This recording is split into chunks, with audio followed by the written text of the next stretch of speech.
Well, good afternoon, everyone. This is a work session on our operating budget, both our Montgomery County Public Schools as well as Montgomery College. So I want to welcome you. I want to thank Ms. Rodriguez-Hernandez and Mr. Howard for their great work in continuing to develop packets to help guide us along. I want to welcome our guests today. We have Dr. Jack Smith, our superintendent of Montgomery County Public Schools. I think that we may be joined by Dr. Monifa McKnight at some point, who is our Deputy Superintendent of Schools, Dr. Janet Wilson, our Chief of Teaching, Learning, and Schools for MCPS, Derek Turner, the Chief of Engagement, Innovation, and Operations with MCPS, Essie McGuire, our Associate Superintendent of Operations, Dan Morella, Associate Superintendent of Finance, Thomas Klausing, Executive Director of Finance. Then we have Yvonne Alfonso Windsor, Supervisor of the Budget, and Rich Harris, Fiscal and Policy Analyst for our Office of Management and Budget. So welcome to everyone. We've got a packed house today. I'm going to be very, very brief because I do want us to get into the nitty-gritty. We know that it's been incredibly challenging for our schools. This is, dealing with something that we never anticipated before in terms of all virtual and then hybrid models are just absolutely incredible. And my daughter, who is now attending school right now as we speak in person, it is certainly welcome to those families who decided to choose that option, who felt it was appropriate for their children and for their families. And for those who continue to be at home, understanding that they can still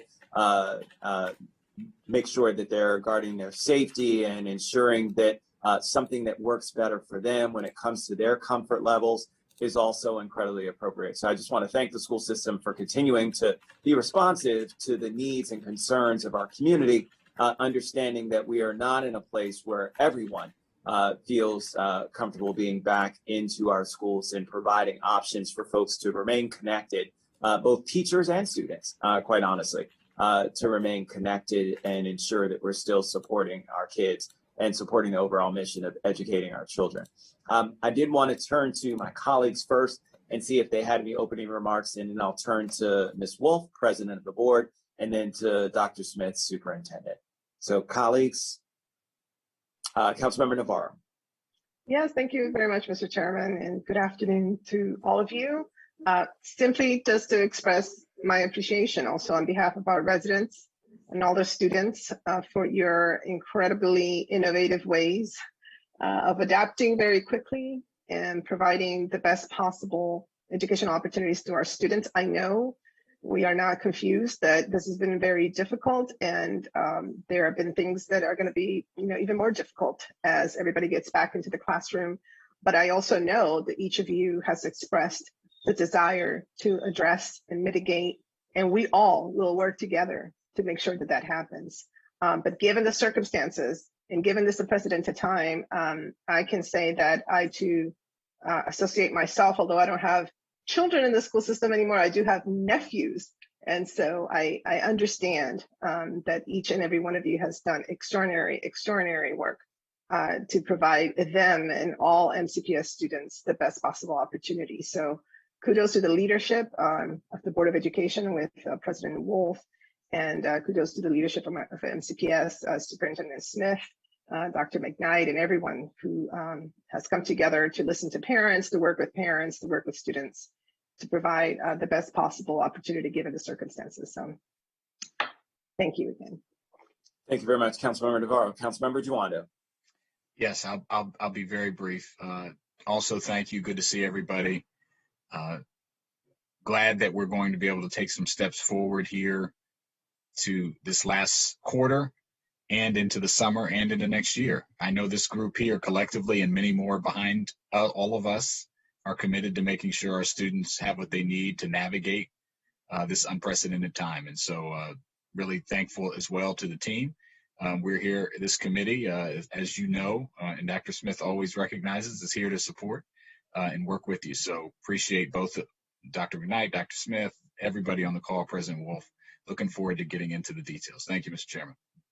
Well, thank you very much. And so I want to turn to President Wolf and really want to thank her and the entire Board of Education Many folks oftentimes forget, unfortunately, that we have elected leadership that's in our community that is tasked with making sure that they make the tough decisions. And so when it comes to giving folks credit for what they've done to continue to stand up what is undeniably one of the best education institutions in these United States, it is very clear that leadership truly matters. And it is really tough in these times. We experience it on the county council, and I know that the Board of Education experiences those same sorts of challenges. They're hearing from all cohorts in the community who have different ways of thinking in terms of what it is that they want to see in the direction of the system. And to be able to navigate that and make decisions that are in the best interests of our students and our staff and faculty and the educational outcomes of our kids is incredibly important. And we owe the thanks to great leadership. And so with that, I'll turn it over to President Wolf. Good afternoon, Council Member Rice and members of the Education and Culture Committee. And thank you for the opportunity to discuss our operating budget for FY 2022. On behalf of the board, I want to thank you and all the members of the council for your steadfast commitment to public education and to our county, state, and nation as we face impacts of COVID-19. I was really glad to hear you say, Councilman Rice, that many of our community has, different opinions about how things have gone, but I will say that we're very proud of the work we have done. Fading, let me know because I'm on a Zoom that's kind of weak out here, and it's going quickly. That's all I could say. The $2.8 billion budget that we have asked for, it represents only a 0.9% increase. This was submitted right at the beginning, I believe, of what would have been a year's anniversary of COVID. Hold on one second. The budget was submitted by the county council and county executive, at the 1-year anniversary. That's what I was thinking. I'd also like to indicate that this budget is designed to advance equity and excellence in all students in MCPS. A critical component of the work in the upcoming year will be mitigating the impact of the COVID-19 pandemic on teaching and learning and providing the critical supports, both social, emotional, and psychological, that we know our students and staff need. The impact of this pandemic on our county, state, and nation will be felt for many years, and this funding will be essential to remedying some of those issues. I'd also like to recognize our students, our families, our teachers, our administrators, and support staff who have persevered during this difficult time. Although there have been many challenges, we've also seen many areas of strength and unexpected opportunities. I'm proud to report that the 4-year graduation rate for MCPS students has risen to 89.3%, based on the data released by the Maryland State Department of Education. Additionally, the graduation rate for students with limited English proficiency rose 3%. The graduation rate for Hispanic and Latino students rose to 77.1%, a year increase of 1%. The graduation rate for Black and African American students rose to 91.3%. Some of the structures of support that we have created in response to the pandemic will have us move forward with our efforts to eliminate these gaps. Our students have worked incredibly hard during this unprecedented year. MCPS continues to make progress in closing gaps. However, we recognize that the pandemic has caused a widening of gaps in some areas. The Board of Education, the County Council, and the County Executive have been and continue to be great partners in this work. We look forward to working with you on the FY22 operating budget. Thank you. I'll now ask Dr. Smith to share a few more details with you. Thank you, Ms. Wolf. I would like to just thank the Education and Culture Committee members today. You have been incredible partners in public education. And I always like to remind our community that is not the case in every community across this country. But the effort to really reach every student certainly is completely supported and foundational to the work of the Education and Culture Committee. And I would like to say personally and professionally how much I've appreciated working in that environment for the past 5 years. I also like to say, Mr. Rice, that your comments about the school board are fully warranted. The school board has been deeply engaged. They can talk about any aspect of the operations, of the issues, of the tensions, and the struggles that we've had. And that has made what is an incredibly difficult, stressful, challenging year for everyone better for this school system. And people are quick to point out what they wish had happened here or there or in the other place. But the fact is, if you do an analysis of our school system over the last 14 months against many, many of the other large school systems in this country, what you see is a much more stable, much more consistent, much more well-resourced students and families across the board. And that is absolutely accurate, and that praise of the school board is warranted today. Certainly fiscal management has been a challenge, just like every single part of this pandemic has been a challenge. We've had to rethink every aspect of how we do our fiscal management, and I want to call out our budget team for the work they have done. They have done incredibly good and effective work over the last year, making everything fit together in a world where we can't go into a room with big, thick notebooks and a screen up on the wall all together and work, but we've been able to do our work because of their work.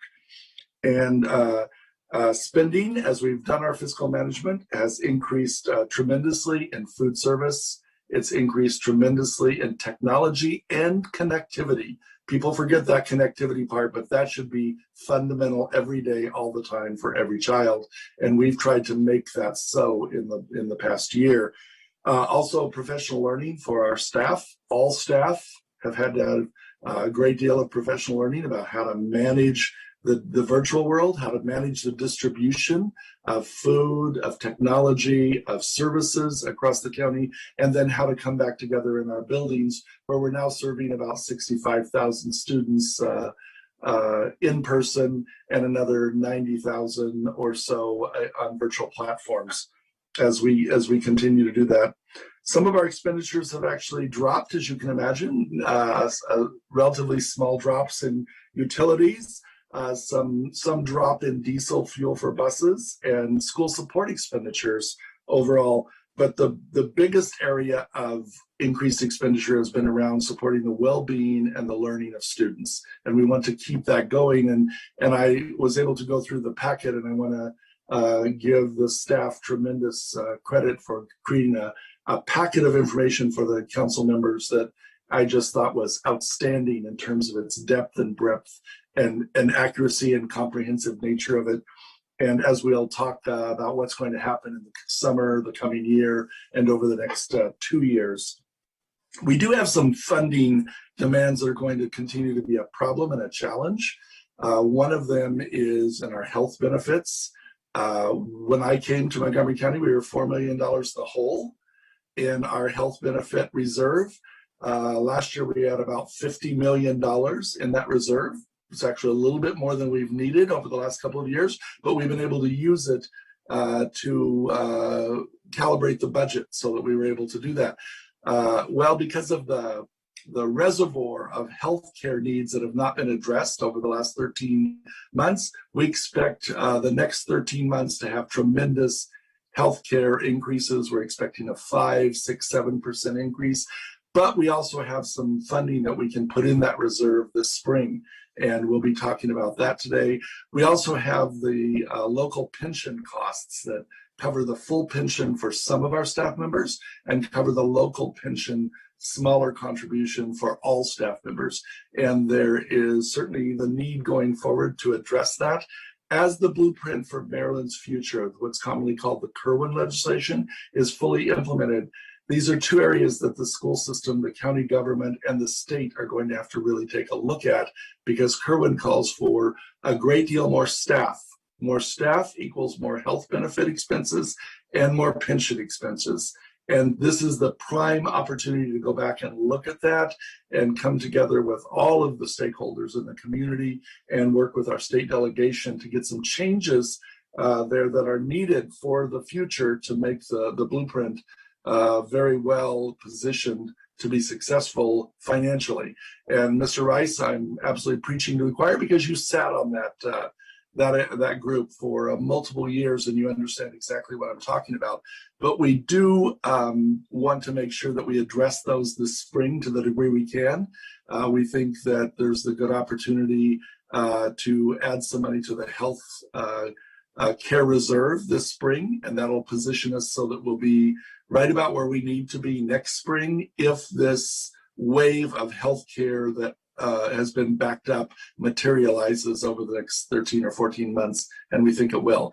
Without this transfer, then you could be back down in that $4 million range, and that's not a place the school system ever wants to live. I won't call out any names, but some of our close neighbors here in Maryland, if you read the paper, have had real struggles in that area. MCPS never wants to have those sorts of struggles. And then also with the pension, it will be particularly important. So in the usual way, we will submit those as categorical transfers at the end of the fiscal year in June, but our staff members have been in close communication about that and other issues as we go forward. So there's a lot to talk about, and I will stop there with just one last thank you to everybody on the screen and all the people you represent for what has been an incredibly strange and difficult year, but an incredibly collaborative year among all of the entities trying to make things work for families and students. Thank you so much.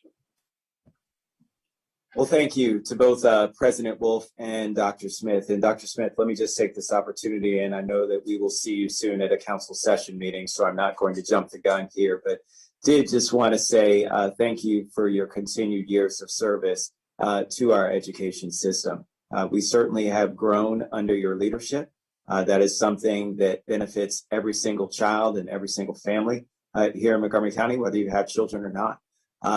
As you heard from Councilmember Navarro at the very beginning of our conversation, talking about her nephews, it's not just about our kids that are in the system, but it's about family members. It's about neighbors. It's about those folks that we know that are down the street that have folks that continue to be and matriculate through our system. And our society is based on having a strong, robust, supportive education system. And if it's not there, we see what happens in those communities across these United States. We see what happens when folks don't invest in education, nor invest in the acceleration of what it is that we need to do to reach and teach all of our kids. And so again, the kudos goes to our system for continuing to think about ways in which we can continue to do even better for our kids, for our families, for our communities. And so I just want to say thank you to you, sir, for your continued devotion and support of our education system. We truly appreciate it, and I'll say much more when we have an opportunity to celebrate you and all that you've been able to do. So, colleagues, with that, let's get to work. We have an operating budget request that's before us. Again, I do want to say thank you to Ms. Rodriguez and Mr. Howard for continuing what is a terrific packet. I remember when we would go through our operating budget, and it may not take that long. But these are ones that are so much more in depth in terms of understanding the ways in which we're prioritizing dollars, making it clear not only for us as the elected officials making some of these budgetary decisions, but for the public. For, as Councilmember Duando says, for the millions that are watching at home, to help them to understand what it is that goes into making a budget.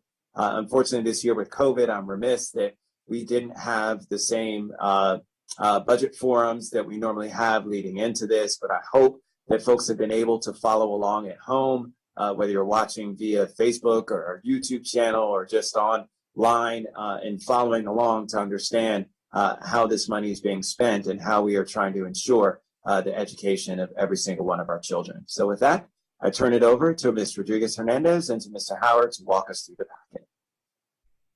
Wonderful. Thank you very much, Chairman Rice, and good afternoon to the committee members and everyone else on this call.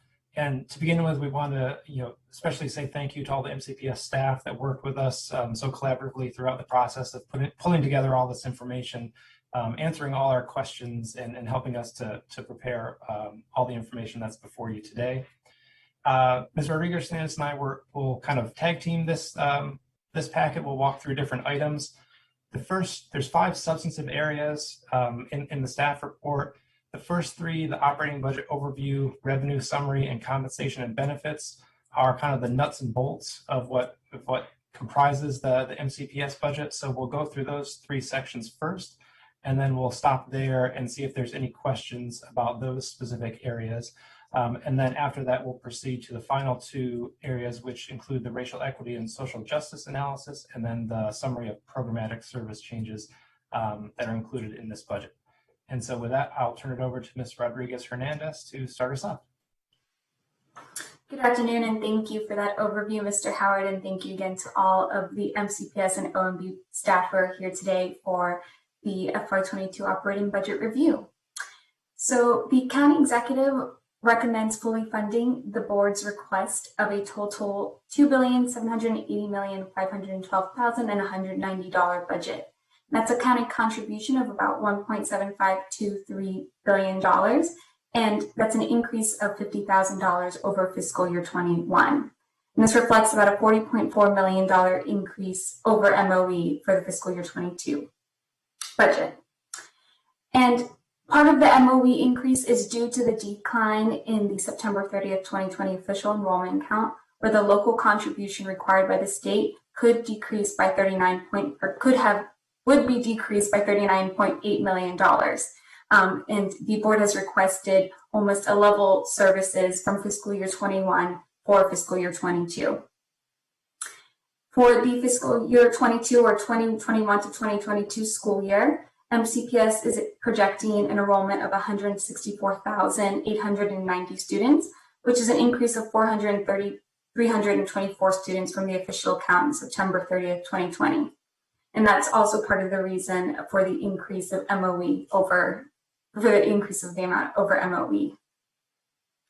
A few programmatic adjustments also discussed in this packet include the $30 million towards the 2.5-year plan for moving from thinking about the number of students to the level of need among students, which focuses on 4 areas that have framed the entire FY22 operating budget process for Montgomery County Public Schools and the board, including mitigating learning disruption across schools, focusing on the most poverty-impacted schools, student well-being, and digital learning and support.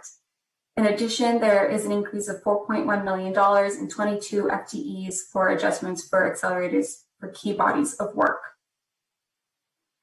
The board's request includes $882.2 million in state aid funding, which is an increase of about $24 million or 3% from fiscal year 21.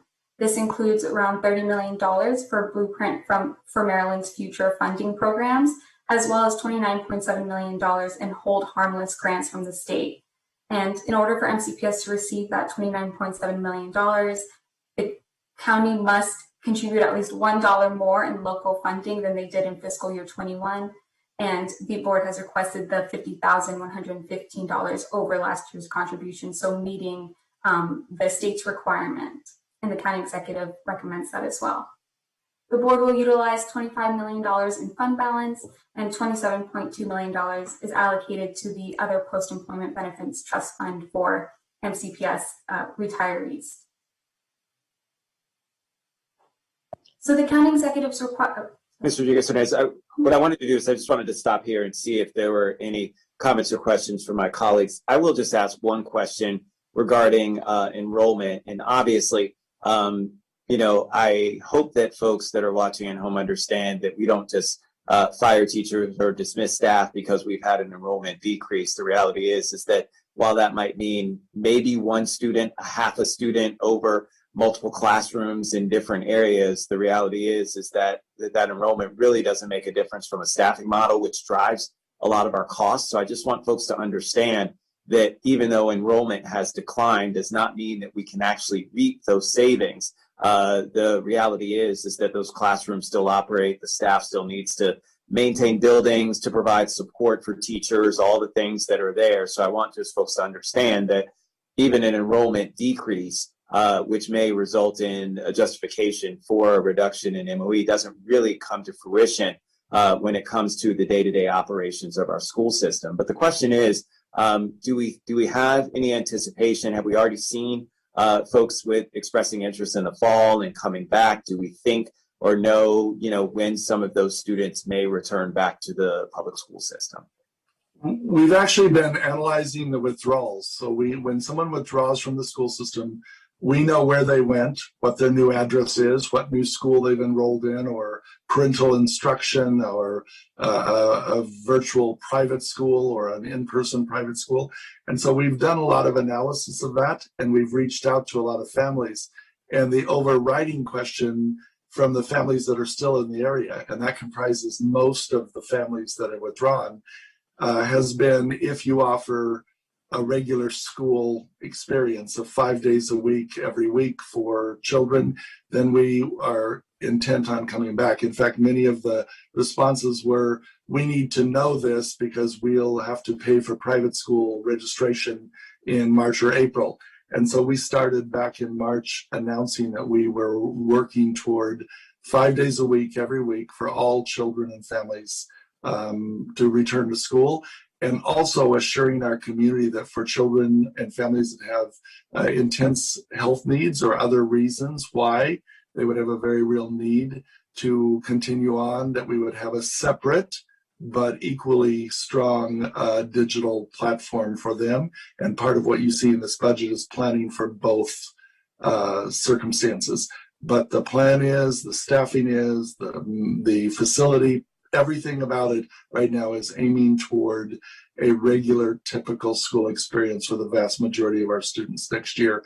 And for those who can't have that because of a very significant need, to make sure we're serving them in an equally good but different environment that works for them. So thank you very much for that, Dr. Smith. And let me just say that I did receive that update. Came to my phone when you made the announcement about talking about returning to full complement in the fall. So I really just do want to say thank you for communicating that early so that parents do understand and have expectations about what's going to happen with the fall. All right, I don't see any other questions from my colleagues, so I'll turn it back over to you, Ms. Rodriguez-Hernandez.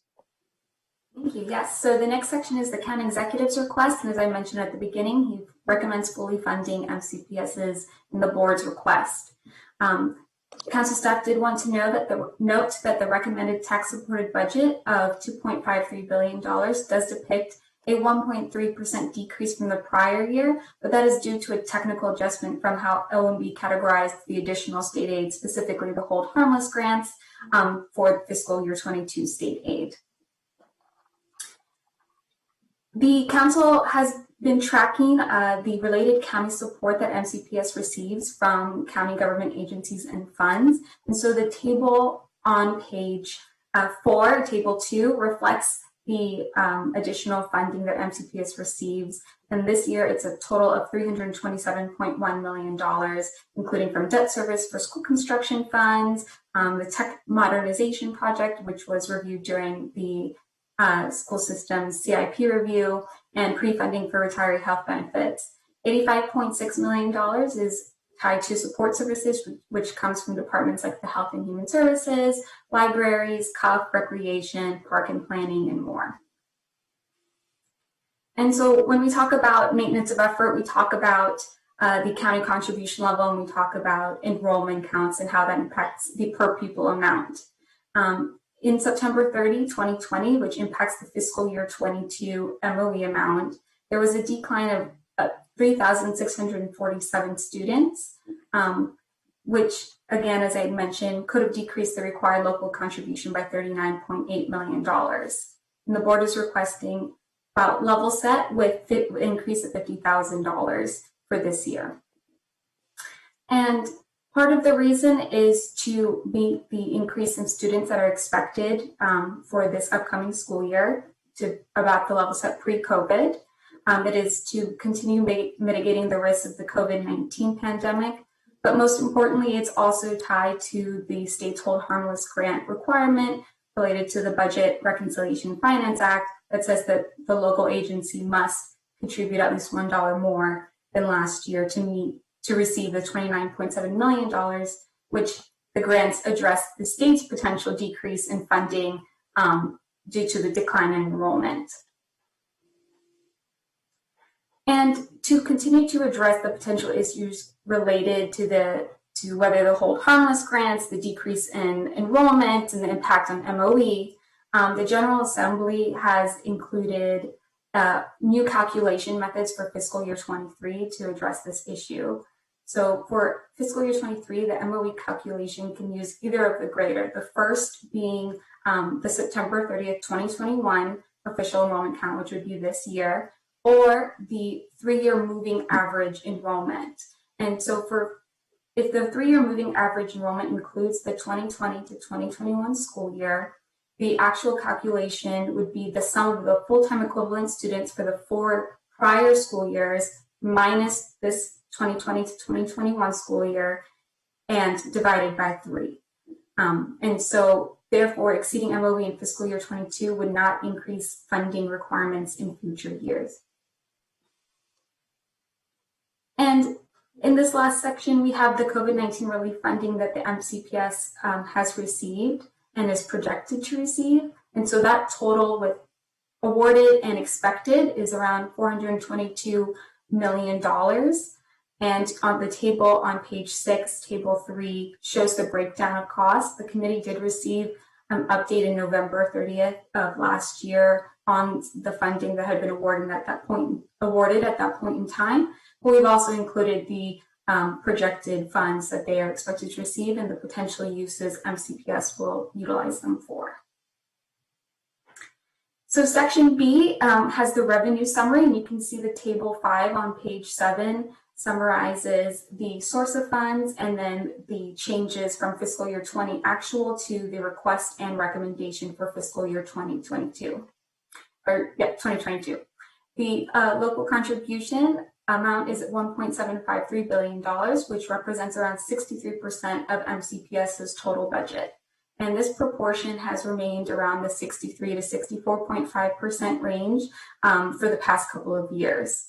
And we do include a table from the Department of Legislative Services of the state that shows the local funding for public schools by per pupil amount. And Montgomery County is ranked as number 2 out of 24 for per pupil funding through local dollars.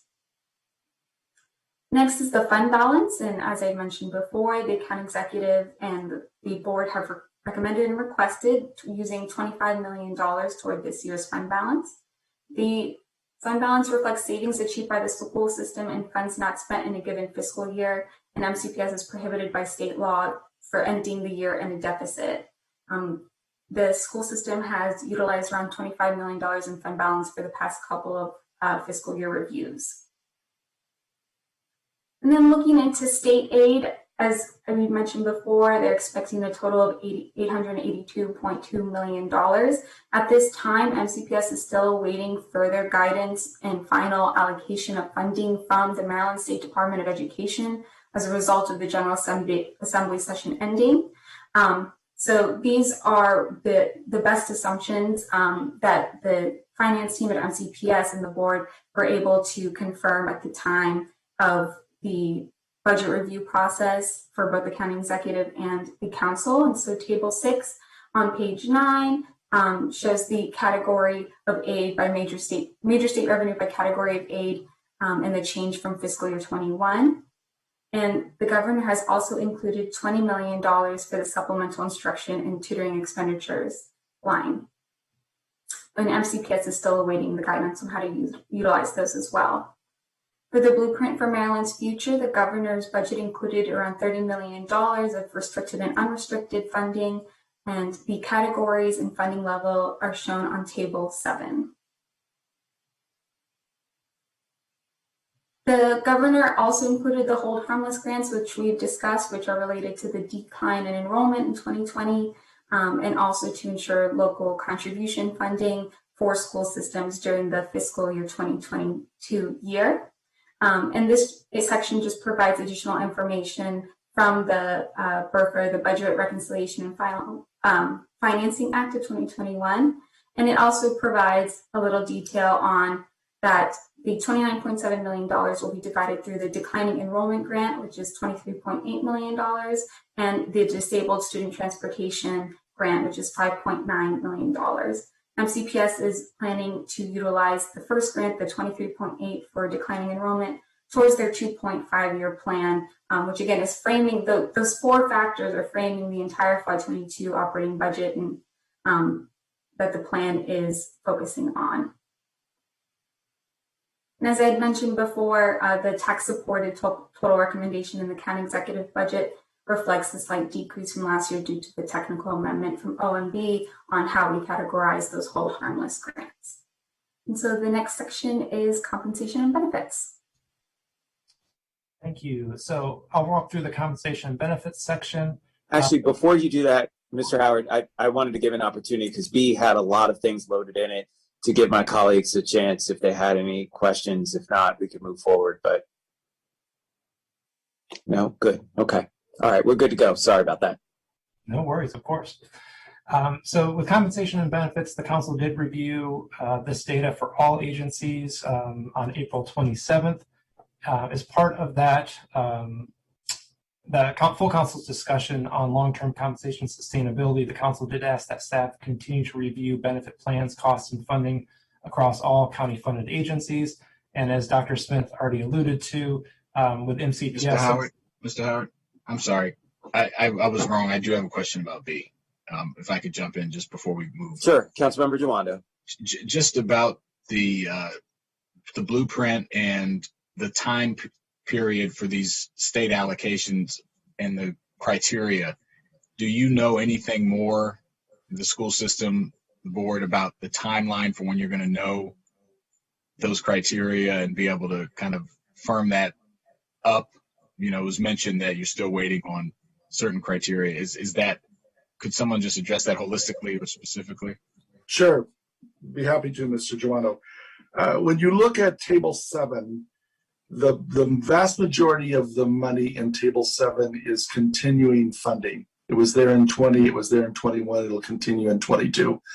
And that was even though the governor vetoed the legislation last spring, when he put out his budget in January, he put this money in there, probably with the expectation the veto would be overridden. Frankly, I'm just being very blunt here in what I say. The new money essentially will start in FY23, and it'll be a 10-year process from FY21 to FY31. Do I have those numbers right, Mr. Rice? I think I do. And it will increase in multiple areas. It'll increase in the concentration of poverty. For example, it started at 85% poverty. Schools were funded very small amounts, and you see it in here around a mental health coordinator, and you see it in here around some support for building out community schools. And our work in that 2.5-year plan parallels this. Then you also see supplemental pre-kindergarten with the goal of moving to full kindergarten for Maryland, 50% public and 50% private or non-school system pre-K, and that number will grow significantly. The teacher's salary incentive actually will become a career ladder over the next 5 years or so, and will build rigorous national board certified requirements for teachers to progress in this career ladder.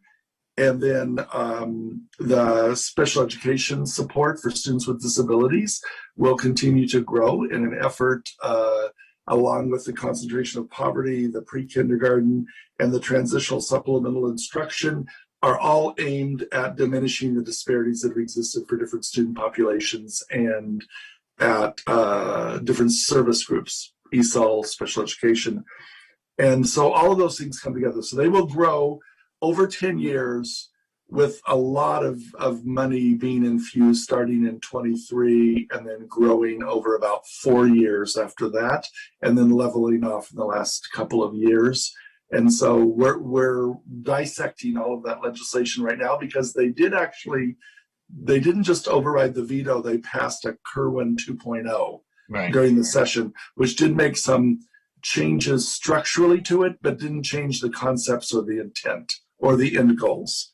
So I hope that helps explain what's happened. But 22 is a maintenance amount of money from the governor.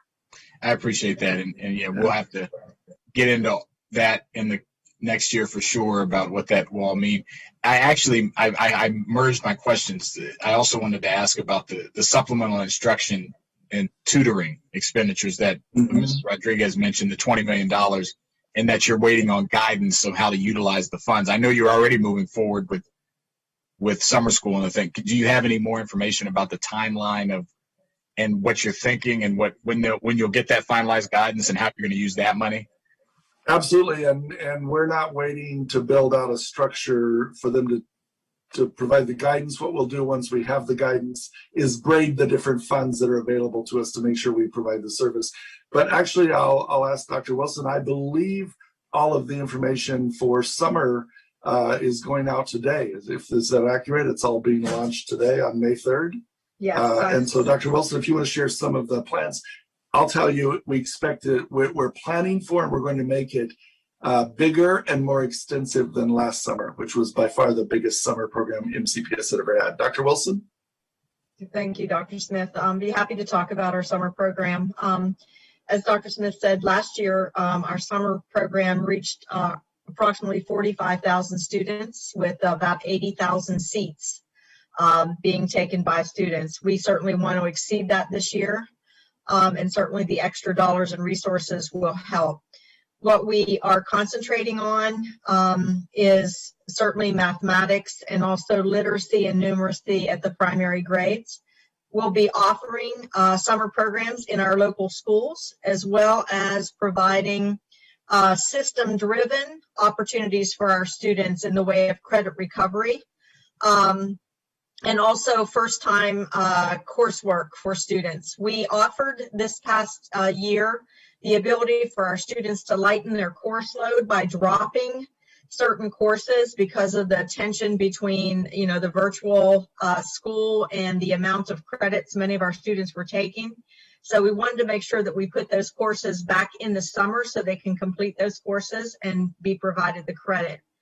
I also want to mention high dosage tutoring, as I know many of you have been reading about, is extremely important.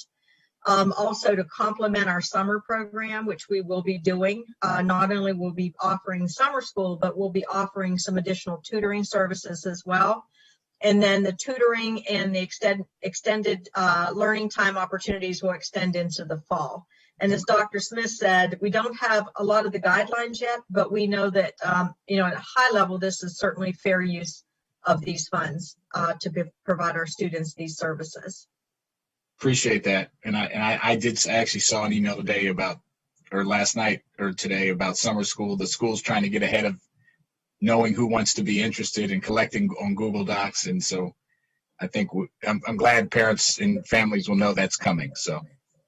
And we are doing extensive outreach, especially in our heavily impacted schools, working through our well-being teams to identify students who need this extra support, particularly in the summer and also with the tutoring. We're providing an additional data set to schools that they can go on based on our data systems, and from that they can continue to add to, because we know they have additional information on students that we don't have. And they can do that intentional outreach.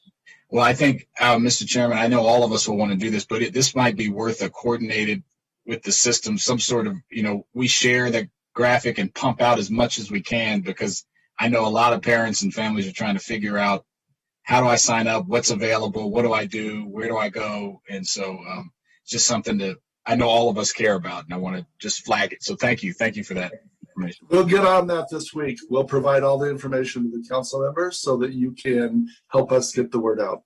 Great. Thank you. Yeah, thank you very much. Great questions. And Councilmember Joando, a great suggestion as well. I know, and I'm about to lead into Councilmember Navarro, so I hope I'm not stealing her thunder, but I know that with our health initiatives, especially with Por Nuestra Salud y Bienestar, we've seen some great outreach in all of our regional hubs that are around the county, who are tied in, as Councilmember Navarro pointed out last week when we had a meeting, that are tied into these communities. That's going to be incredibly important to utilize that mechanism that they already have to be able to outreach to folks. And those are oftentimes the folks who we know don't always get the information, even though as we get our updates and emails and text messages. We know that's not reaching all of our families, especially many of our families who need it. So from that perspective, the more that we can do to continue to build those networks of information are incredibly important. So we'll make sure we're doing that, Councilmember Juanda. Councilmember Navarro. Yeah, it's good to know that since I'm term limited, I've repeated things so many times that my colleagues can read my mind. But definitely worth repeating because it is such an extraordinary network that we've been able to stand up during this pandemic. I'm always in awe of how quickly and how robust this additional network has become. And so I offered that absolutely. We just had that session, a joint EC and HHS session where we were discussing all the different types of service delivery hubs efforts around the county, including a lot of partners, churches that have been distributing food for all this time, centers that are now doing vaccinations, et cetera. And the good news is that now people turn to these places, and these are the same families that we're trying to reach on so many different levels. So to the extent that there can be that connection with the HHS leadership in order to also funnel all of this important information to these families in such a, standard grassroots ways, that is a definite win-win. So yes, absolutely. Chairman Rice, that is something that we need to continue to emphasize because it does allow us to leverage our resources and, have an impact that is just magnified. So I look forward to seeing how we can also utilize that kind of those outlets as well to amplify the message. Thank you. See, let it be known that no one can accuse me of not listening to my colleagues. There you go. There you go. All right, Mr. Howard, back to you, sir.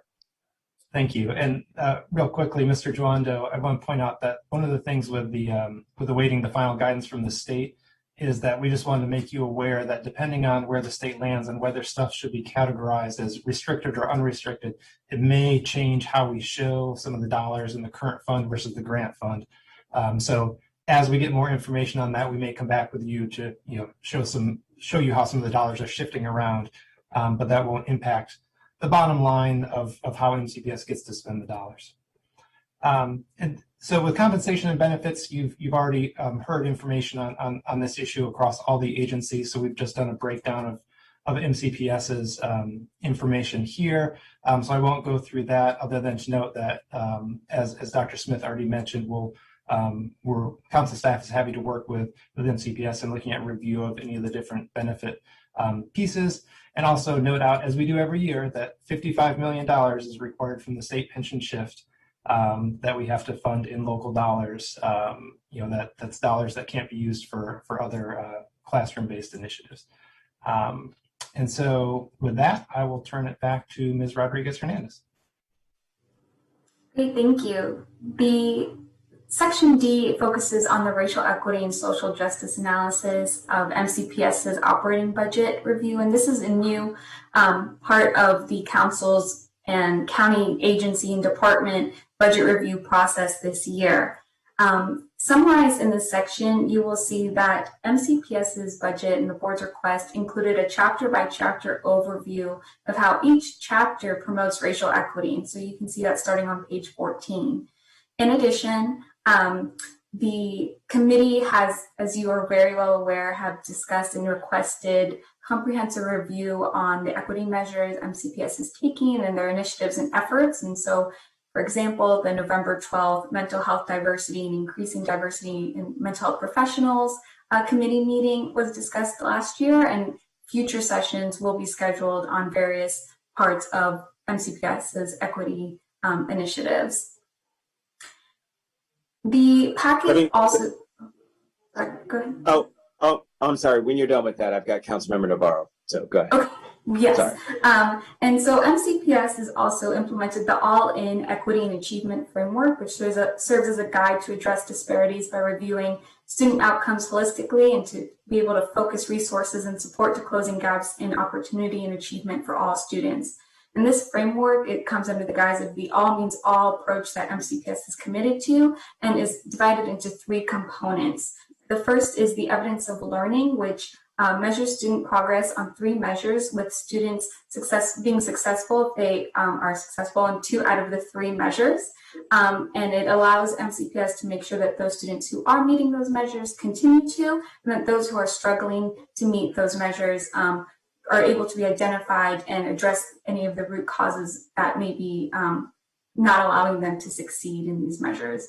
The second component is the equity accountability model, which provides detailed and focused assessments of school success and publicly monitors and reports all students' performance, specifically and especially on MCPS has identified 5 focus groups, which are all Black and African American students, farms and non-farms, that's 1 and 2, all Hispanic and Latino students, which are farms and non-farms, 3 and 4, and finally farms, white, Asian, and all other student groups. And the third component is the equitable access to resources, which examines the system resource allocation and how it impacts the likelihood that student outcomes are predictable by race and income. On top of that amazing framework, the MCPS has launched the Anti-Racism System Audit, which is projected to have a final report in May 2022 and is reviewing all parts of the school system: school culture, workforce diversity, work conditions, curriculum, the equity accountability framework, and community engagement strategies, and more. MCPS also attains qualitative data from surveys, study circles, student forums, and all of that helps inform their other processes and framework as well. And so I'll pause there then for the comments. Thank you. Excellent. Thank you very much. I have a comment, but I'm going to wait. So Councilmember Navarro. Thank you, Mr. Chairman. First, I want to commend MCPS's leadership, both the board as well as superintendent and his team, for agreeing to include a equity impact assessment, if you will, and the county executive's transmittal of the budget. I think that is it's a first, and therefore I think it's something that is really important going forward, because even though there were always references made to our goals to ensure that all our students could actualize their potential, I think having this as a methodical exercise, it's really important for our residents, for our stakeholders, taxpayers, to understand exactly how is it that we are investing. So I appreciate that very, very much. I know that we have received some emails asking for, I apologize for the noise, asking for some clarity on the definitions of racism, and some clarity on, how it is that is going to be defined, or how this racial equity is defined. And so I know this is ongoing work, but I wanted to just note that I believe that there is a big difference in terms of where we are today in Montgomery County, especially with the school system. The fact that our school system is over 72%, I think, BIPOC, Black, Indigenous, people of color, children of color, I think really ups the ante for all of us to make sure that it is a school system that is grounded in this responsibility of racial equity and social justice, because these are our students. And so to the degree that we continue to track and notice persistent disparities, I think now more than ever, it points to the notion that it is a awesome responsibility to make it a #1 priority, because not doing that, short of that, means that we are not responding to the needs of who our student population actually is. And so I need to make that comment because as someone who has literally spent the last 17 years working on many of these issues, first at the school board and now in this place, tracking always the demographic changes, I know we're going to be receiving the census information. We already have a little bit of information as recent as 2019 in terms of who we are in the county. The school system, I think demographic is quite telling. I always say it's the sort of, epicenter of the changes in the community. Our school system is that microcosm.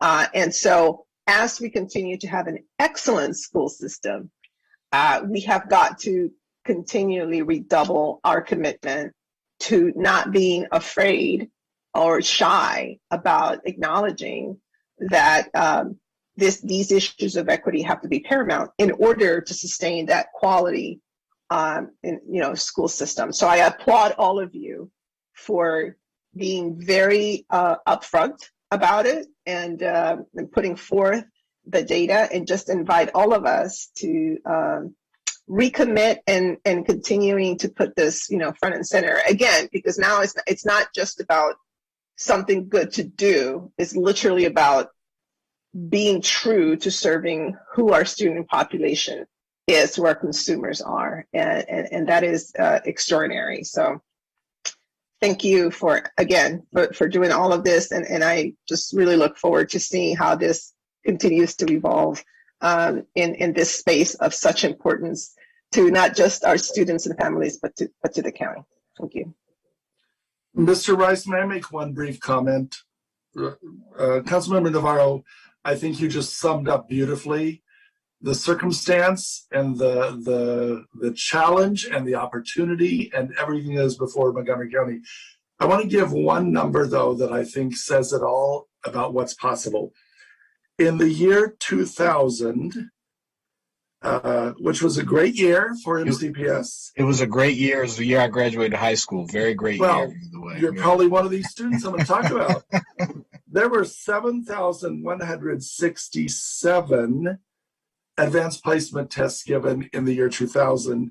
And in the year 2000, there were 130,000 students.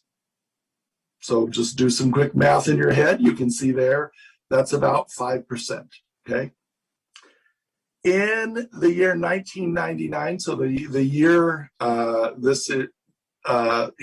the year 2019, so the year before COVID, there were 165,000 students, and there were 41,000 AP tests given. So anyone who says MCPS has slipped or fallen or is going backwards, I'm afraid they're not accurate, and I'm afraid they need to really examine their sensibility around the children we serve, who have as much potential, as much talent, as much capacity as any group of people I've ever seen. And that one number says so much about what you just shared a minute ago, Councilmember Navarro. Thank you so much for bringing that home.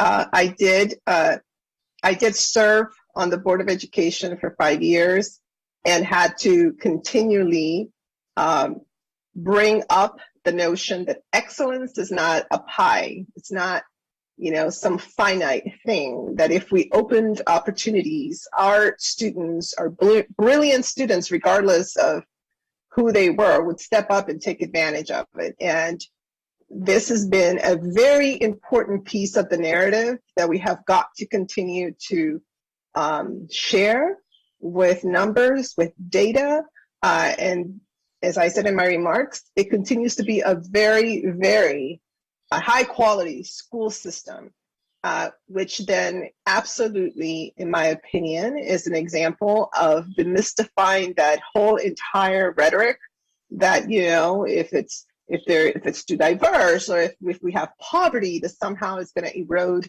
the quality.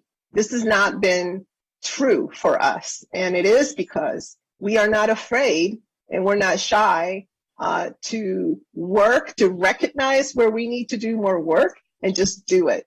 We're not afraid to lead, and so to me that's been a really good thing to see. But of course, we continue to stay on this path because there's still a lot more work to do. But I appreciate that very much, because it is one of those super important pieces of changing the narrative, reframing how we talk about who we are. That's what's made this county so extraordinary, is because we we give everyone that chance and that opportunity. I love that data point. Thank you. So I'm not going to add anything because everything's already been said. Amen. Go ahead. Back to you, Ms. Rodriguez-Hernandez. Thank you. So the final section is section E, which reviews the expenditure and programmatic adjustments. The first is what we mentioned before, is the 2.5-year plan for moving from thinking about the number of students to the level of need among students. And the 4 components frame the entire review of the FY22 operating budget process. And just to refresh, they include mitigating learning disruption across schools, focusing on the most poverty impacted schools, the well-being of students, and digital learning and support.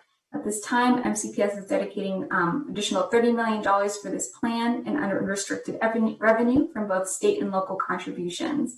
And while they're still determining the short and long-term spending plans, Table 12 on page 16 does show the categorization and allocation of funding for each. So around $11 million for mitigating learning disruption, and that could be used for summer programs, equity hubs, and supports for ESOL. I apologize for that typo, ESOL students and special education students. Around $9.5 million for focusing on the most poverty impacted schools, which include wraparound services and Curvin type work and initiatives. $6 million for the well-being of students, continuing the Be Well 365 program, extracurriculars, and additional mental health supports. And finally, around $3.5 million for digital learning and support, which includes internet-ready equipment and adult learning in the Virtual Learning Academy. Now, the second is the continuity of learning plan, which MCPS had created during the fiscal year 21 as a result of the COVID-19 health pandemic, and they had originally allocated $58 million for this plan. Now, at the end of fiscal year 21 coming and the start of fiscal year 22 starting, the board has allocated $13 million of the $58 million towards the items listed in Table 13. An additional almost $3 million was allocated toward the 2.5-year plan we just discussed. So Table 13 shows you the restoration of a lot of teacher positions and curriculum and instructional materials that weren't utilized to the full extent due to the remote learning experience for students. And finally, the third item is the adjustments for accelerators for key bodies of work.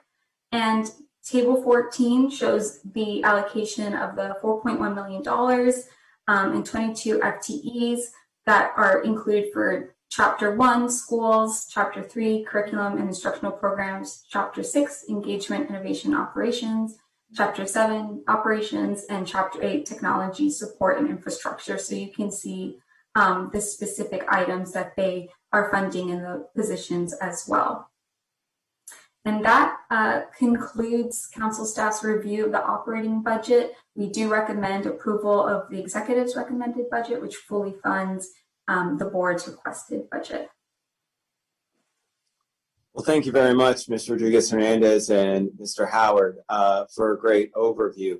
Let me just say that I want to remind my colleagues and for those that are watching at home that we will also take up the budgetary assumptions that we have with regard to ARPA funding, CARES 2, if you will, at a later date, directly following budget, where we start to analyze a little bit more of how we're drawing down some of those funds, how those are being utilized, and how we can continue to support the efforts that we know are all related to quote unquote COVID recovery. And that COVID recovery extends to everything from education to workforce development, to health, to all across the board. But specifically around what happens with education, we will be meeting with both our partners from MCPS as well as Montgomery College to analyze that. I think it's something that Councilmember Navarro had brought up before, and so we'll be revisiting that. So I just wanted to make sure that my colleagues are aware that we will come back to this topic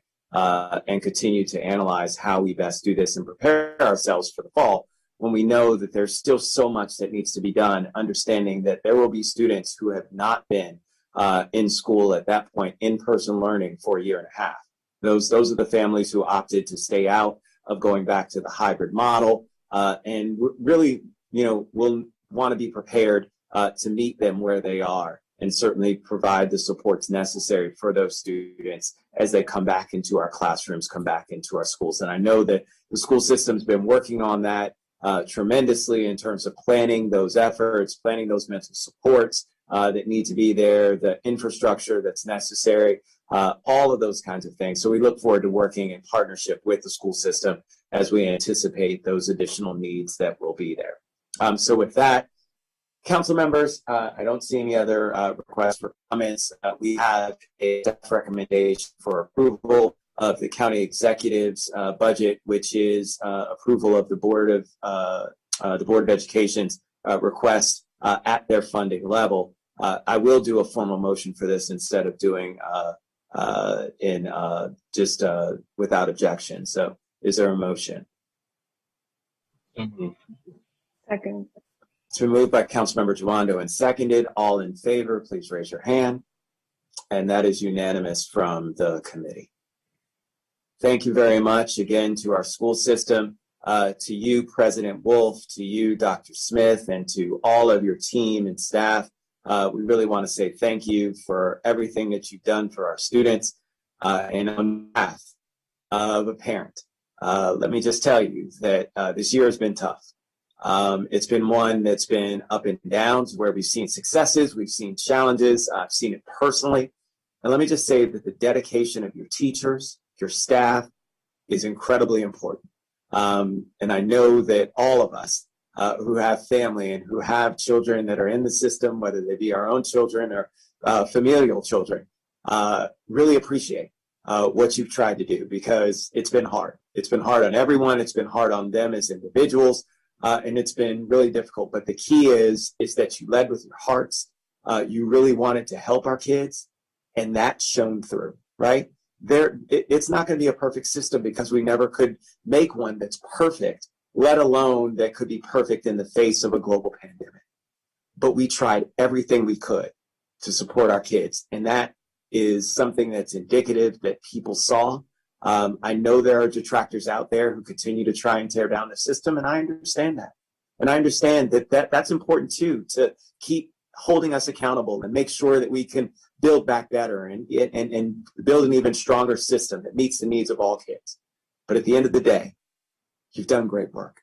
And that needs to be acknowledged in terms of what it is that we were able to stand up in this very, very hard time. So I just wanted to say thank you on behalf of all of our residents, not just the folks with parents in the system, but all of our residents for continuing to do the great work each and every day. So thank you guys. All right, we are going to move on to our next item, which is Montgomery College. So thank you to all of our partners with MCPS as we transition to our college partners. And so, of course, it is, I want to start off by extending to our president of Montgomery College our deepest sympathies for the loss of her father.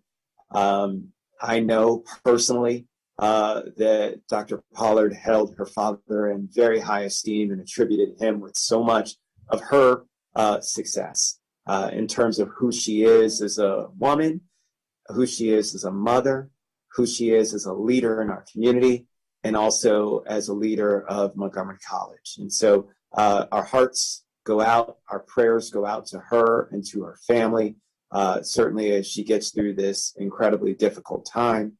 It is at a time in which she was also prepared to celebrate, a great opportunity for her to move on to lead another great institution, Nevada State College. And so certainly, it's a challenging time that's bittersweet on so many levels in terms of opportunity, but also loss. And so we understand that obviously Dr. Pollard is not going to be with us today, but we are joined by Linda Hickey, who is the budget coordinator for Montgomery College, Liz Greeny, who is our chief business and financial strategy office leader for Montgomery College, Ms. Susan Madden, who's our chief government relations officer, as well as Donna Shena, who is the Senior Vice President for Administrative and Fiscal Services with the college, Ms. Christina Schramm, who's the Interim Director of Capital Planning, Design, and Engineering with the college, and then Mr. Raphael Murphy, who is the Fiscal and Policy Analyst for our Office of Management and Budget. So thank you all for being here today. I really appreciate it. I'll just start with some words that, again, the college has continued to be a great partner with us, and over the years, you've continued to hear it, so we don't have to continue to sing the same story. I will just say this, that in the midst of a global pandemic, you quickly navigated to a way in which you continue to serve our community, not just when it came to ensuring the education of folks as they matriculated on through K through 12, and then may have been headed towards four-year institutions, and you wanted to make sure that that remained stable for them in that pathway. So thank you. But then also when it came to understanding that for so many who are out of work, how could we best meet them where they are and give them opportunities to navigate into different career pathways because those careers were no longer available to individuals. Tremendous.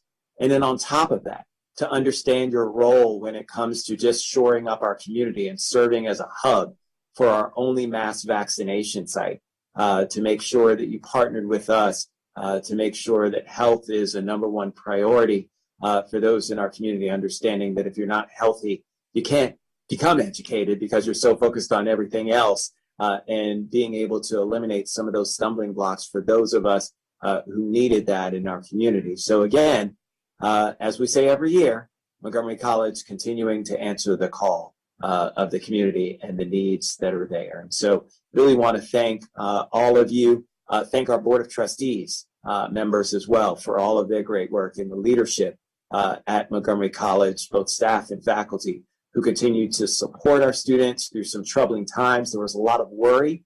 I know I had conversations with Ms. Madden and with Dr. Pollard when it came to just ensuring that folks that wanted to stay on track and just make sure that, look, I've got to still get my classes. So I'm in my last year before I'm about to transfer to another institution, and I can't lose out on this because I want to make sure that my scholarships will still be there and all those kinds of, there was so much of that angst and wonder and concern that was there in our communities, and you gave reassurances to folks and made sure that those transitions were seamless. That is incredibly important, really, really important in these uncertain times that we found ourselves in. So just really want to thank all who helped and contributed to making that happen.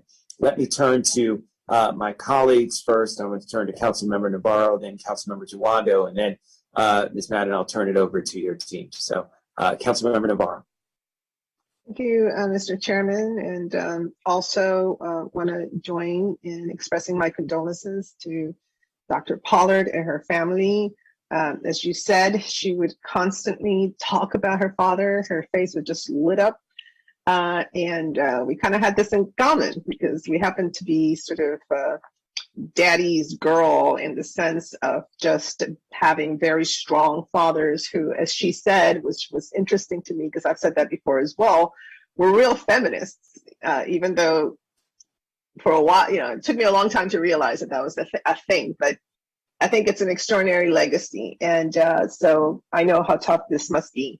And as you also stated, especially in this moment in time, but there's no doubt that it's because of that very strong legacy that he has instilled in her that she is now able to lead with such extraordinary energy in such a positive way anywhere she goes. And so even though this is a great loss for us, it is just so, so happy that she is now able to go and make a huge difference in another part of our country. And I think she has definitely built a culture in Montgomery College that will continue. And that is the definition of a true leader. So I'm really grateful to her for all these years and sending her just a lot of strength and, comfort at this time.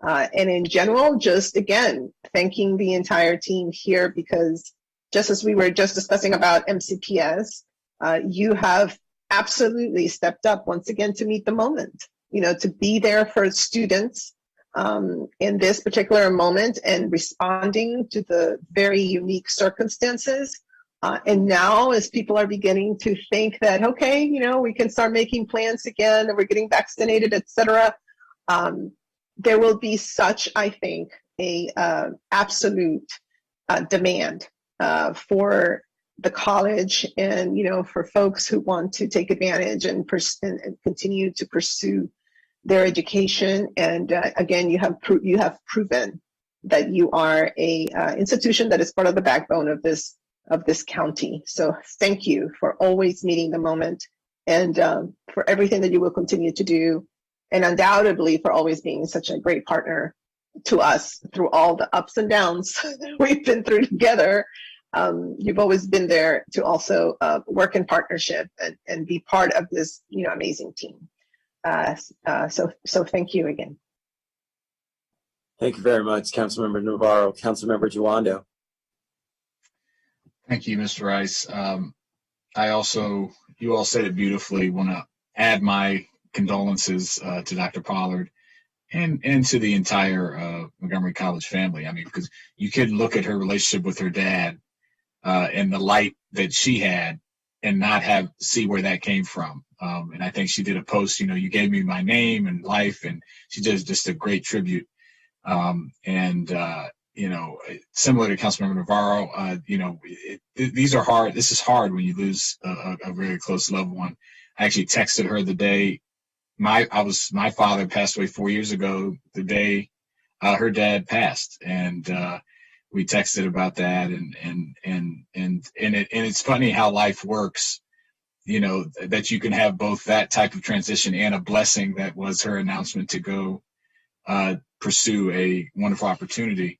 And so just to remind you what's important. And so we're sending our love to her and to the whole family. I agree. I mean, how fortunate have we been in the county to have her for 10 years?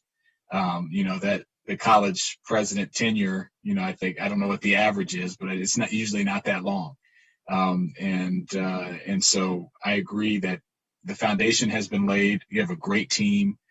We've worked with you all on so much. You've done it under budget and on cost. As I say, I had it when I worked in the Obama administration. I worked with community colleges at the national level. Montgomery College is in the top 5 community colleges in the nation, if not number 1. And Dr. Pollard that's how we actually met the first time, was in that kind of relationship. So I just am thankful for the team. I know we'll go through your budget. Councilmember Navarro said this, I just want to underscore it. You all are a critical component to our recovery. As people try to transition back to work, as hopefully we pass some version of an infrastructure bill and the training component and the retraining component, getting our women and businesses of color back off the ground and young people. I mean, you all are going to be right in the middle of it. You already are, but so we know how big of a role you're going to play. So really appreciate what you do, and thank you to the chair for allowing me to just say a few welcoming comments. Well, thank you very much. So, Ms. Madden, I'm going to turn it over to your team. I'm not sure, since I'm always so used to Dr. Pollard leading off, I'm not sure who to turn to. So I want to turn to you to kind of guide us through. So. Thank you, Councilmember Rice. And I'll just say thank you to all of you for your kind words. And I'll make sure Dr. P gets a link to this work session so that she can see and hear your gracious, lovely words today. So thank you very much for that. I'm going to turn it over to Mrs. Shenna, who has been teed up to make the remarks that Dr. Pollard would have otherwise made today. So thank you for the opportunity to speak. And Mrs. Shenna, it's all yours. Thank you. Thank you. Thank you for the opportunity to speak and the very kind words about Dr. Pollard. I will tell you, to work under her leadership was an honor, a privilege, and quite frankly, a blessing. She's just absolutely incredible. I'll be brief with my remarks given the nature of our limited request for FY22. This year, our Board of Trustees established 2 simple, clear budget priorities for our work: exercise fiscal restraint and maintain affordability. Our total appropriation request is 2% less when compared to last year, And as such, the budget before you meets your fiscal goals. We saved the $4 million as requested, we made additional cuts, and we reallocated funds to meet our needs within our existing resources. This budget does three things. It holds the line on spending, it protects our employees, and our employees in this budget forego pay raises, and our three labor unions agreed to forego pay raises as well. They're the backbone of our work. And importantly, it protects our students by holding tuition and fees flat for a second year in a row.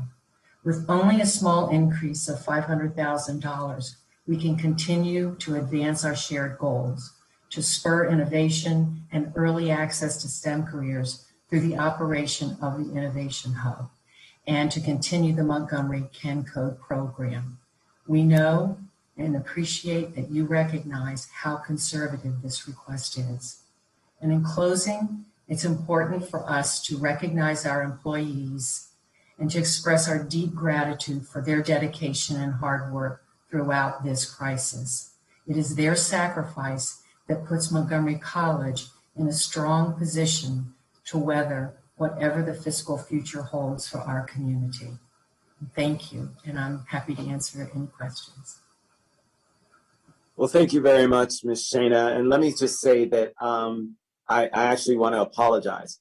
I want to apologize to the students who I met with a little less than a week ago, who also need to be applauded because I had a great conversation with them about the need of maintaining affordability at the college, but also about how important their education was to them to ensure that, again, they continued on those pathways and that they were committed. When we heard about the schools that they were going to, many going to my alma mater, University of Maryland, but to other schools as well. And it was just seeing the excitement in their eyes still not dissipate by the fact that we had this global pandemic that was before us and so much unrest and uncertainty.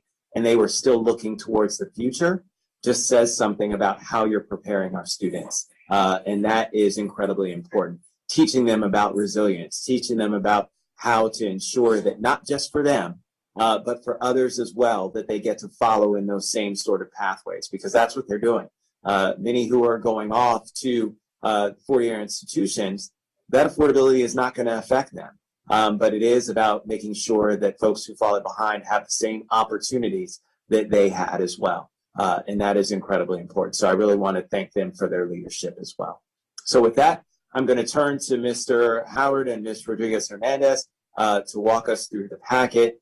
There is, and I just wanted to address this at the forefront because it was mentioned by Ms. Shana, there is, from my understanding, a supplemental that will be coming over from the county executive for $500,000 over 2 years to help support our coding hub. That is a key priority for us in this county when it comes to not only promoting digital career pathways, but also digital literacy, and is incredibly important for our children when it comes to their opportunities around that, as well as economic development opportunities also. So really excited about what is to come of the coding hub and the investment and the shared responsibility that Montgomery College has stepped up to the plate, as they've done so many times before.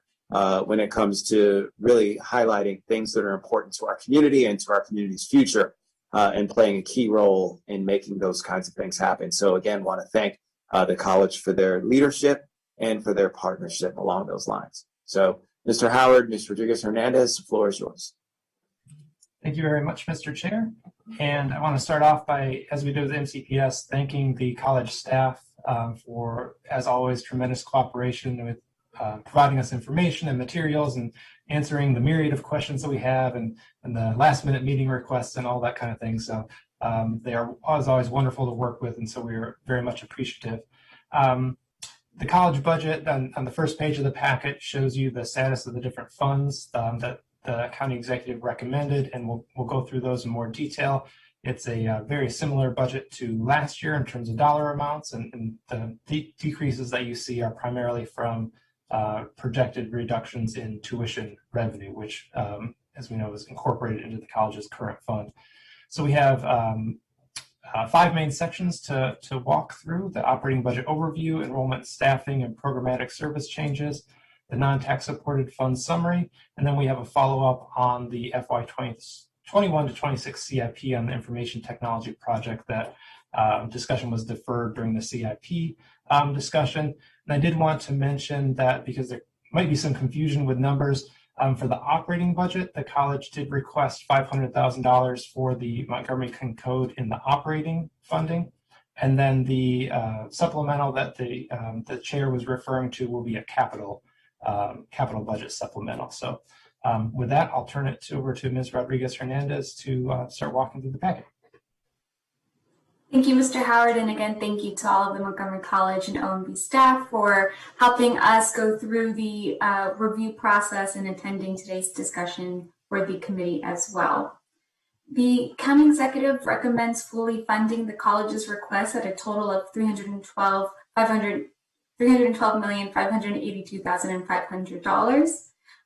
This is a 1.8% decrease from fiscal year 21, and for the tax-supported amount, it is around $265.5 million. The county contribution level is increased by the $500,000 for the 2 county-led supported initiatives, the Innovation Hub and Montgomery King Code programs that have been discussed, at a total of $145.7 million. So the first table on at the top of page 3 shows the current fund divided by source and compares it from the FY21 approved and the college's request and the county executive's recommendation. Some highlights include that the college assumes no tuition increase and the levels rate per semester stays the same as they have been since fiscal year 20. Originally, the college assumed $47.8 million in fiscal year 22 state aid funding. However, after the General Assembly session ended this year, they are expecting $52.5 million, which is an increase of $4.8 million. For maintenance of effort, the college has requested $500,000 over maintenance of effort, and that is due to the 2 innovation and Montgomery County Code programs. And the college had originally requested using $8.4 million towards the fiscal year 22 fund balance. And due to the increase in state aid and their allocation of it towards both the current fund balance and the workforce development and continuing education fund balance, the new current fund balance utilization is $4.5 million. So they allocated that increase of state aid towards their fund balance, which reduced the amount that they had to utilize for fiscal year 22. Overall, the current fund expenditures have been reduced by $3.5 million, and you can see that breakdown on the bottom of page 3 with a $2.2 million reduction for salaries and benefits, about a $0.9 million reduction for conferences and meetings, and a $0.4 million reduction for supplies as a result of the COVID-19 health pandemic and remote learning and education.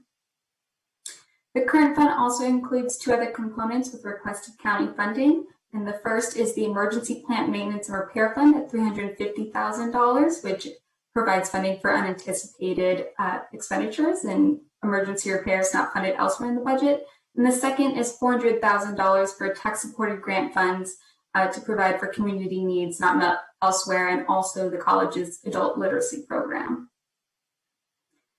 For state aid, as I had just mentioned, they had assumed $47.7 million in fiscal year 22, and they received a $4.8 million increase at the end of the General Assembly's 2021 session for a new total of $52.5 million. So the current fund increased by $3.8 million, and the Workforce Development and Continuing Education Fund increased by $883,000.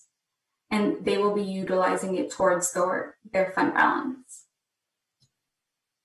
So the rest of the materials on page 4 of the packet provide a summary of the current fund balance within the college. And the table at the bottom shows the FY16 through the FY22 levels. And the key information is that with the additional state aid, at the very bottom of the table, you can see that the FY22 MC revised request shows that they projected to begin the year with a $33.1 million fund balance. used $4.5 million of that fund balance to help fund the FY22 budget. They have reserved $233,000 for scholarships, and that's happened over each year since FY18, and that originally started with funds that were from the sale of the former Tacoma Park Silver Spring campus early education center building. And then also there was funding that Dr. Pollard won for her work and received, and the award that she received, the monetary award she put into scholarships for students. And so that's why we have this held for scholarships category in there, because that takes away from some of the available fund balance to use.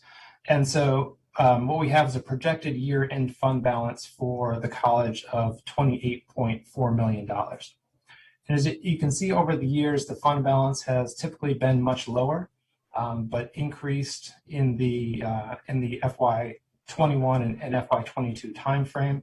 The Council's approved reserves and selected fiscal policies resolution does provide the Council's guidance for expectations for reserve policies or fund balance in the different tax-supported agencies. For Montgomery College, the reserve target is 3 to 5%. And so that 3 to 5% target was kind of the amount that the Council approved, that the college recommended and the Council approved each year between FY16 and FY20 before there was a large increase last year. And college staff note that there are several factors that have resulted in the larger than typical fund balance. First, they note the implementation of their market-based compensation plan, which has reduced overall compensation expenditures for the college.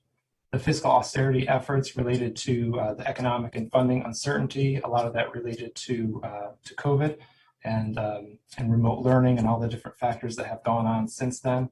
Participation in the county savings plans. They've always been a very willing participant to do that, and that has increased their fund balance, as well as the remote services over the past year, especially between FY21 and 22, resulted in lower than anticipated expenditures, and so therefore have increased the fund balance much more so than what the committee has reviewed in the past.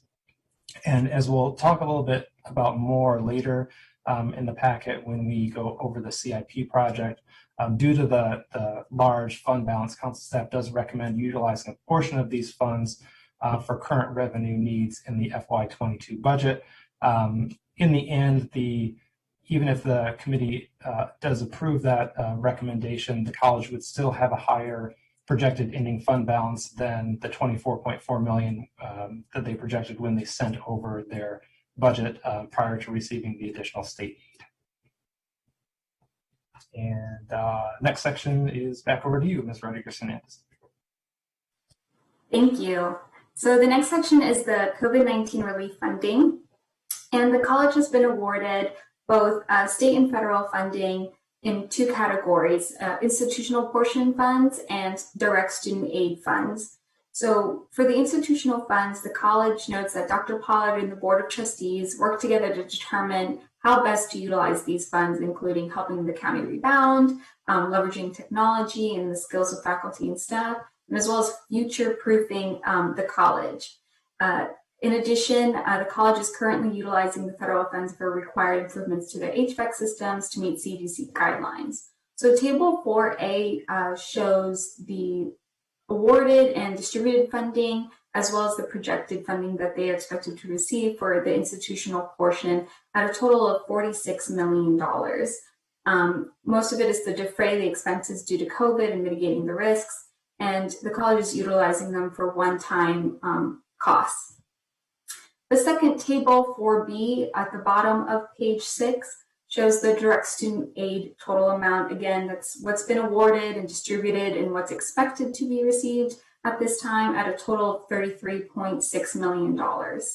And that the table shows, again, the funding appropriation, the amount, and of course it's for direct students. So they're serving as a conduit to provide those resources.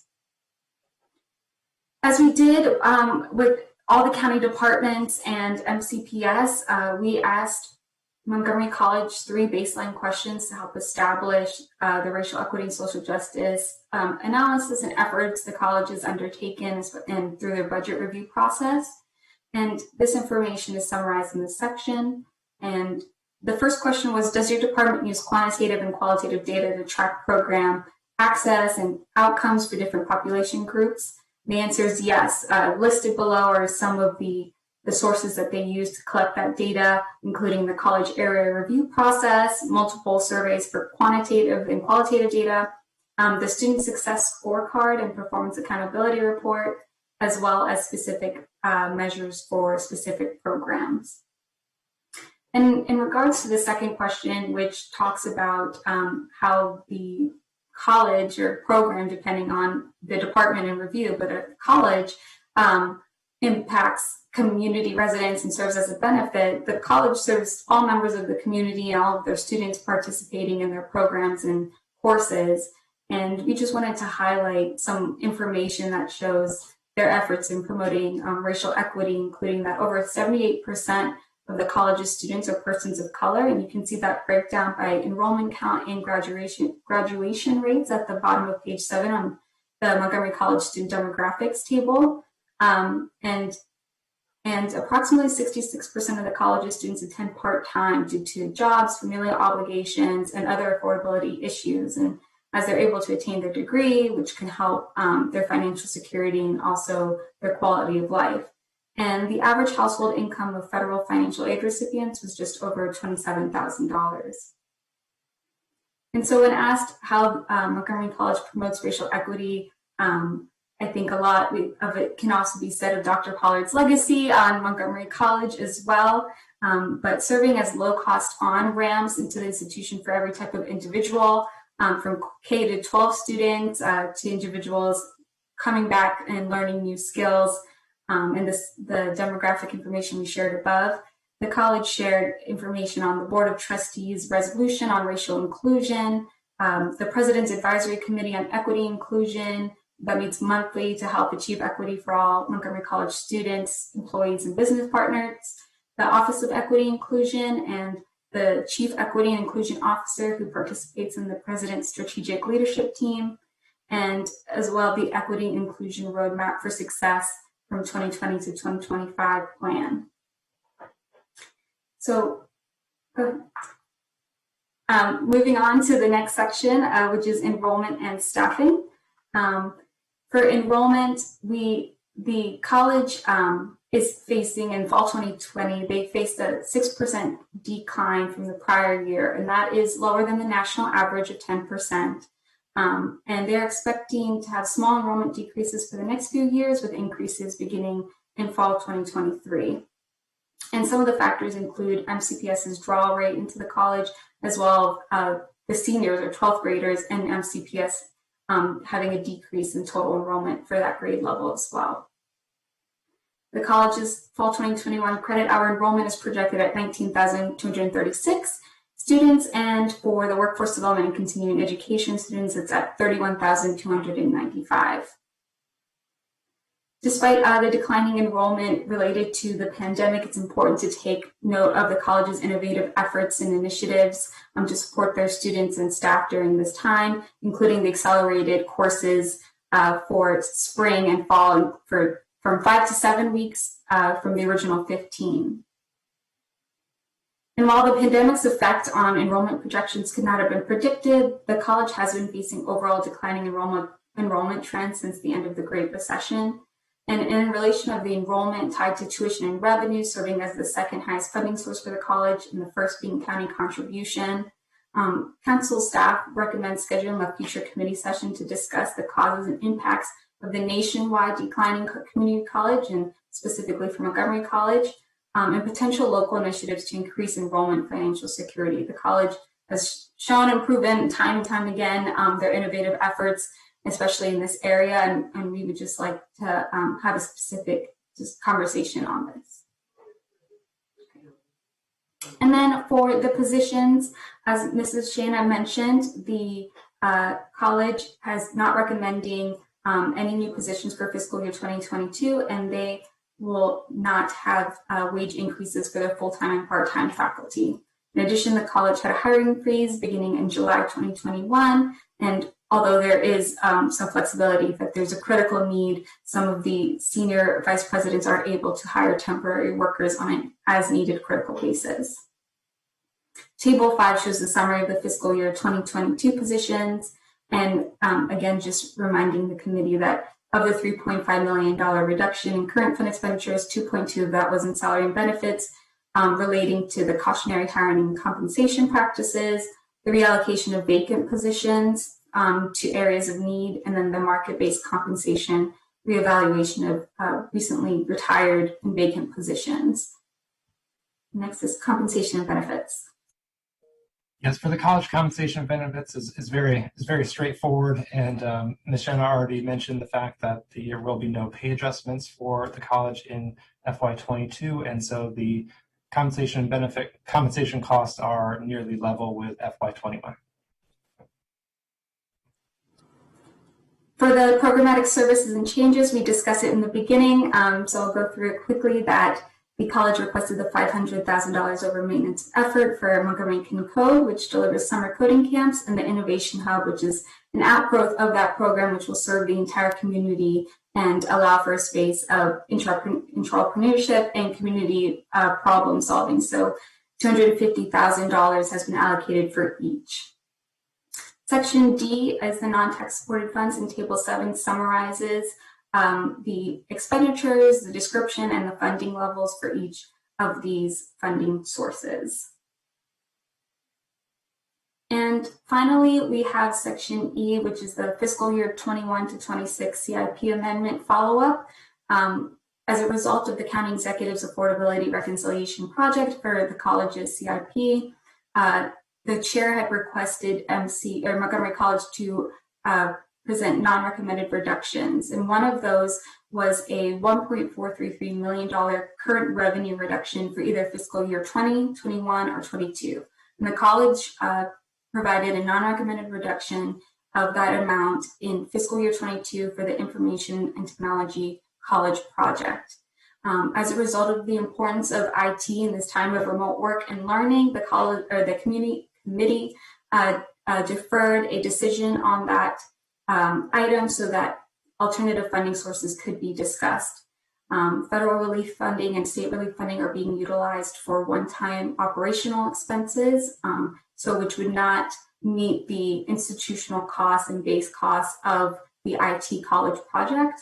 In addition, the state aid being allocated towards the fund balance and the conversation that we had in Section A about the fund balance's growth over the past few years shows that as a potential funding source. So council staff recommends utilizing the $1.433 million in fund balance to restore the non-recommended current revenue reduction for the IT college project. And the final recommendations is a technical amendment to reflect the updated state aid amount from $47.7 to $52.5 million. The use of the fund balance for the current revenue reduction, non-recommended reduction in the information technology project, and otherwise council staff concurs with the executive's recommendation, which fully funds the budget with the exceptions noted above. Excellent. Well, thank you very much, Ms. Rodriguez-Hernandez. Ms. Beck.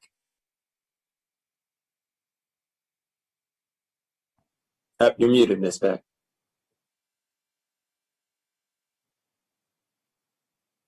We have you muted, Ms. Beck. Thank you. Sorry about that. We would hope to work with council staff. We just want to make sure we're handling the IT project technically in a way that doesn't negatively impact the operating budget affordability for council. So if we can work separately, we understand that the intent is to not build up the fund balance, but we think putting state aid directly in the project is probably a more straightforward way, but we'll work through the details with staff if that's okay. I see staff is fine with it, and I don't think there'll be any objection from the committee. In fact, is there a motion to take all recommendations en bloc to have them all? Councilmember Navarro and Councilmember Jawando seconds, and so all in favor of approving the three recommendations as supported with the caveat that Ms. Beck mentioned in terms of working with council staff to ensure that we can have the most appropriate way to allocate that $1.433 million is unanimous. So I did just want to close with just saying again, we really want to thank the college for not only being community partners when it comes to supporting the hub and the coding initiatives, which will be there and really be a partner with us, but also when it comes to holding the line. It is very difficult, and I know that it's hard because during tough times like this, I know that our county employees as a whole, whether they're employed by the college or employed by MCPS or employed by county government, all of them are looking to continue to advance when it comes to their salaries. And so seeing Montgomery College hold the line across the board for all of its faculty and staff truly says something about its commitment to fiscal sustainability. And so we really appreciate that leadership. We know it's hard. And we've had multiple discussions at the county level in terms of what it is that we've needed to do to try and hold the line as well. But we applaud Montgomery College for continuing to really be fiscally sustainable when it comes to making those kinds of decisions. And we understand that those pressures will be on you in the future, seeing what the county government has done. And so we certainly want to continue to help and support you as you go through those conversations with your varying bargaining units in the future, understanding what decisions we have made as a county, oftentimes, as I've said many times, have effects on what happens with your workforce as well. So again, just wanted to really thank the partnership. I think that I don't see any other comments from my colleagues, but just wanted to close again, and maybe we could just have a moment of silence before we close for Dr. Pollard's father. Certainly understand the role that he played. Many don't know that Dr. Pollard lost her mother, and that's what made her father step up and play that critical dual role as she saw being both mom and dad to her. And we know how much all of us value our parents, whether they were living and now are deceased or are still with us, and the special role that they play. So let's close out this evening with a moment of silence for Dr. Pollard's father and her family and for her.